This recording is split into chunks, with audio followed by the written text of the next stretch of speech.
Para el editorial puse, pues, como siempre, un título. Siempre hago lo mismo, pongo el título y después pienso que voy a decir de eso. Y en este caso, no pretendo seguir con el Mundial, pero quedan coletazos, por supuesto, de lo que fue la participación de la selección argentina, de todos los impactos que tuvimos a nivel mundial a raíz de esto, pero lo quiero tomar más bien como un disparador el tema del Mundial, porque estamos viendo estos días, incluso ayer con Pamela, a Pamela la saludamos, estamos seguros que Pamela está escuchando el programa, se comprometió, Pamela Leiva estoy diciendo, con el tema de, y si hubiera entrado la de Simeone, viste, como que siguen, o si ese gol en contra posible de España, pero entonces me quedó el tema de si los hubiera, cuántas veces nos planteamos estas cuestiones de qué hubiera pasado si, ¿no? Y con respecto al tema del fútbol, bueno, qué sé yo, y si hubiera entrado el de Simeone, y bueno, íbamos a los penales, y después en los penales se abrían otras dos posibilidades, o ganábamos o perdíamos, entonces había ya dos y si hubiera más a partir de un y si hubiera. Y bueno, qué sé yo, si en el 86 Burruchaga se tropezaba íbamos a los penales con Alemania, ¿qué recordaríamos de eso? ¿Cómo sería el universo en todo caso a partir de esa cuestión? Y si el Dibu no hubiera atajado en el 2022, nos tiraba la pierna así, ni siquiera íbamos a los penales, perdíamos, otra final perdida. Entonces y si hubiera y qué hubiera pasado, son distintas alternativas y distintas situaciones que se nos ofrecen, y esas opciones que aparecen a veces las podemos resolver por una decisión que nos podemos reprochar después, y otras veces es porque sencillamente pasó, ocurrió, y no tuvo absolutamente nada que ver con nosotros. En ese sentido, si ven algún físico teórico entrando a la radio, párenlo porque me va a matar, porque obviamente voy a hablar de cosas que no tienen que ver con mi formación, como no sea las cuestiones que uno sigue a través de los libros, que he leído mucho, obviamente, lo cual no me habilita para nada. O sea, hay gente que se piensa que porque leyó mucho está capacitada, ¿no? Y por ahí leyó cosas que no correspondía, malinterpretó lo que leyó. Yo leí mucho, siempre me apasionó desde chico, a partir de haber heredado mucho antes de tiempo la colección de Minotauro de papá, de mi viejo, que era una colección de ciencia ficción, donde aprendí a leer a muchísimos autores, ¿no?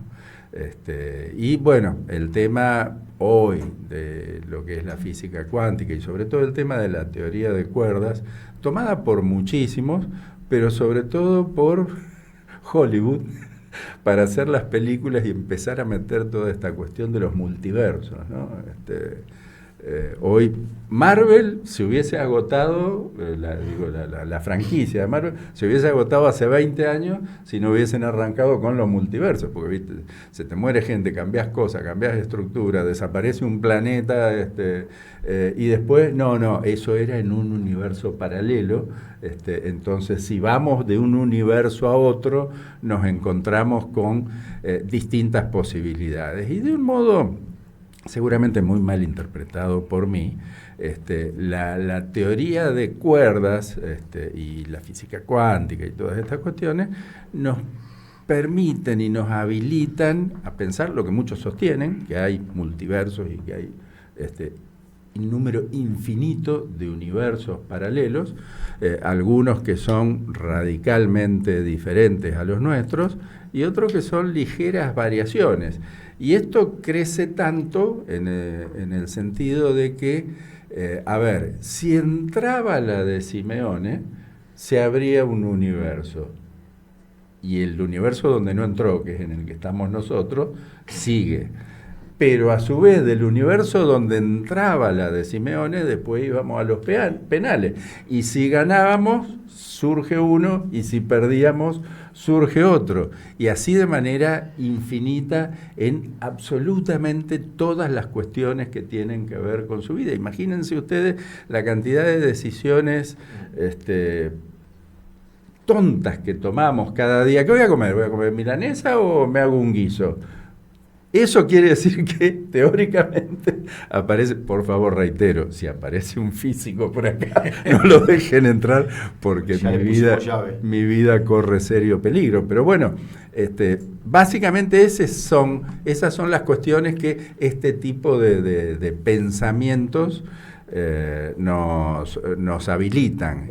Bueno, y en lo que tiene que ver con cuestiones que son mucho más drásticas y mucho más importantes en este sentido, críticas, digamos. ¿Qué hubiera pasado si Chicxulub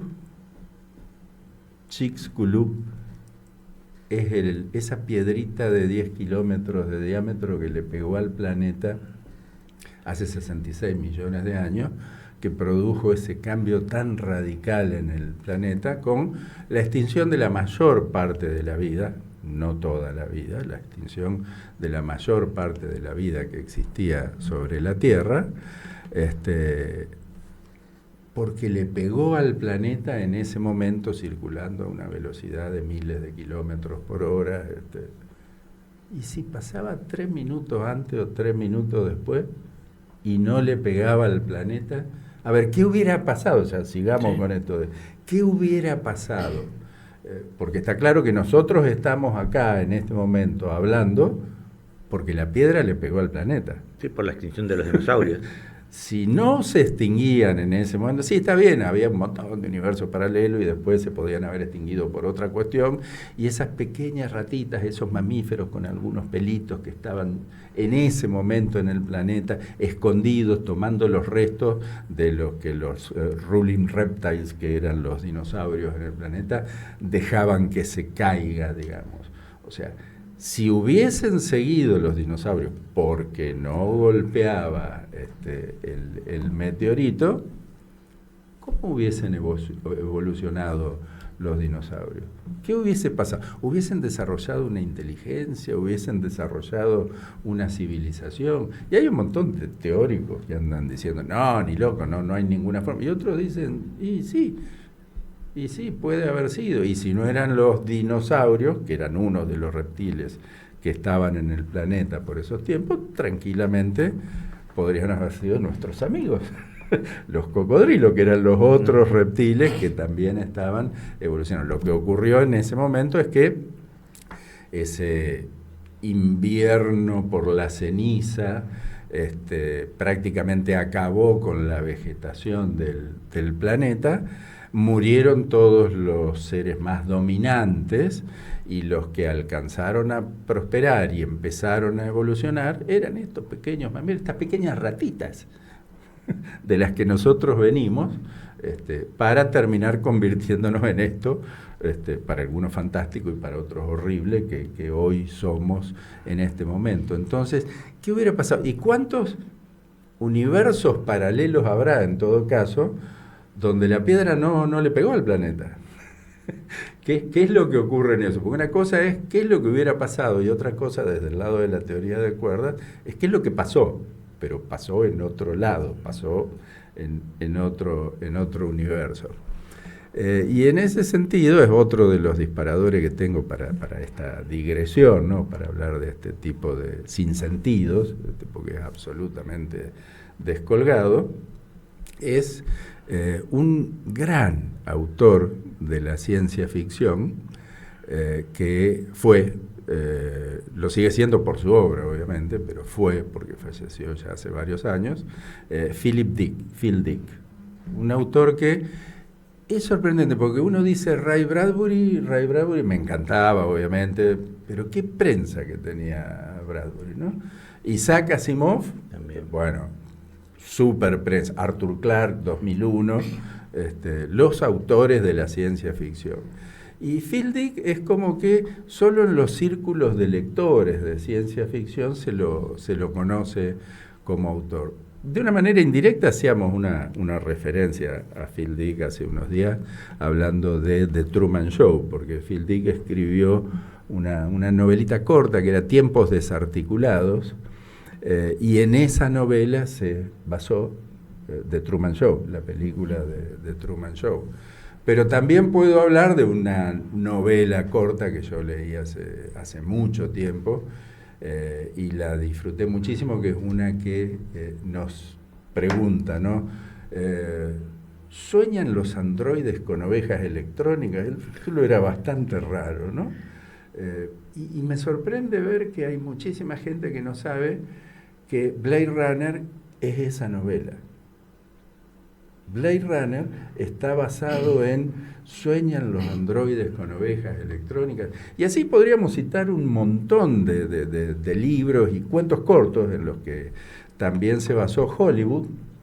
Total Recall, que es una película de hace ya mucho tiempo, la primera, que trabajaba Arnold Schwarzenegger, o Inception, que es la con Leonardo DiCaprio, no me puedo acordar en este nombre, fue candidata al Oscar, tuvo muchísimos premios, una película excelente, dirigida por Christopher Nolan, ahora esta Inception de la que estoy hablando, también están basadas en novelas de Phil Dick, o sea, Philip Dick.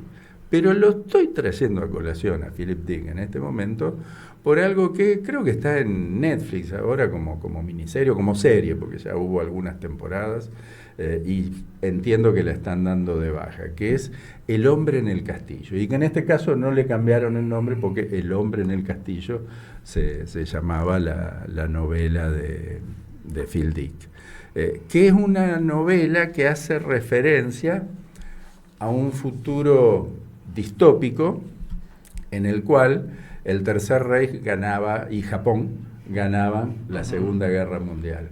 Entonces te plantea un mundo en el cual los aliados perdieron la guerra y el mundo está dominado por el nazismo y por el imperio japonés, con el abordaje es con todo lo peor de aquella época.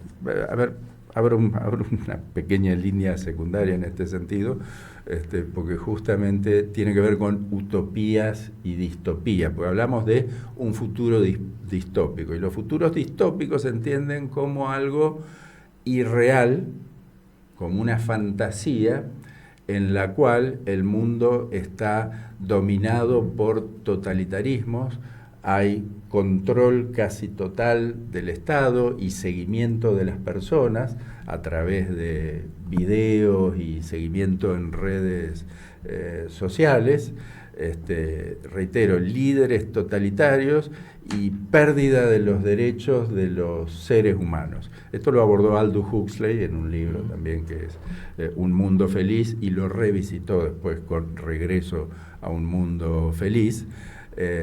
Y a mí lo que me hace preguntar esta cuestión es, ¿realmente es tan fantasía el mundo distópico después de que vemos las cosas, después de que vemos lo de Ceuta estos días? ¿Sí? Estamos hablando de que eso es una distopía, que es una fantasía que no existe, pero que podría existir. Bueno, algo para replantearse también, ¿no? O sea, no pongamos en que por un lado tenemos la utopía, etimológicamente, ¿qué es la utopía? Es topus, es lugar, y el u vendría a ser un negativo en este caso. O sea, la utopía es un lugar que no existe. Y la distopía, dis es malo, por eso disnea, respiro mal, disfunción, funciona mal, distopía es un lugar malo, que funciona mal. Bueno, la cuestión es, no pongamos por ahí la distopía tanto como que es algo irreal, sino que por ahí hoy mismo, con esto de los teorías de cuerdas y universos paralelos, estamos medio viviendo en algún tipo de presente distópico o futuro distópico para alguno que lo haya podido mirar desde atrás. Pero ¿qué es lo que tiene de interesante esto? Vuelvo a Phil Dick y a El hombre en el castillo.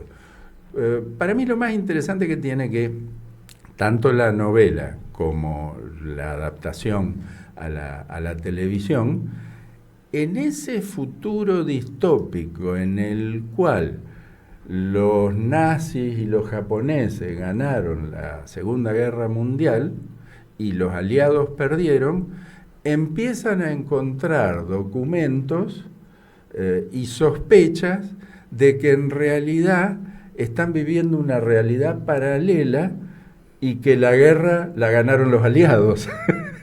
Entonces, en esa trama juega la novela, que es brillante, y realmente nos hace plantear permanentemente las cuestiones de, a ver, la Matrix, la película Matrix toma también básicamente estas cuestiones, ¿no? Entonces, un poco lo que quería plantear y ver entre nosotros y discutir es, por un lado, en qué medida nos sentimos que estamos viviendo nuestra realidad, que obviamente va a ser en la mayoría de los casos, y en qué casos sospechamos que hay alguna fallita en la Matrix, por volver a la Matrix, y pensar que estamos en alguna otra cuestión. Y la otra cuestión, que es mucho más mundana y que tiene que ver más con lo nuestro, es cuántas veces nos planteamos en nuestra vida qué hubiera pasado si yo hubiese hecho otra cosa o hubiese tomado otra decisión. ¿Qué hubiera pasado si yo no abandonaba la doble San Juan? Yo voy a empezar después te voy a hacer reír también. No estaba pensando en eso, estoy pensando en otro ejemplo que te voy a dar. Bueno, ¿qué hubiera pasado? A ver, arranquemos por...